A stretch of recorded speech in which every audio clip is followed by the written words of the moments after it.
Hello and welcome back to a new video. In this video I'll show you how to sign up into your Spotify. For that you can go and open your browser and search spotify.com/signup, or you can go and open your app and then tap on sign up for free button.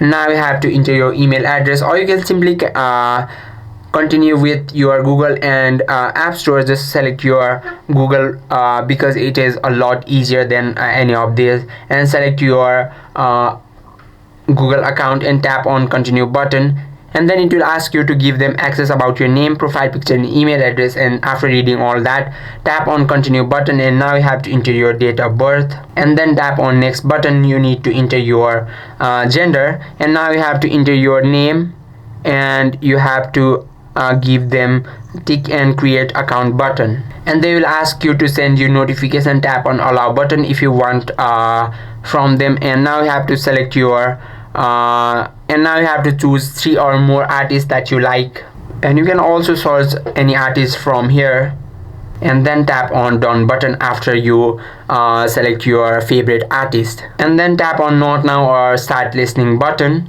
this button, and from here you can start streaming your music. I hope this video helped you out. If you have any questions or queries, just let us know in the comment section. Thank you for watching.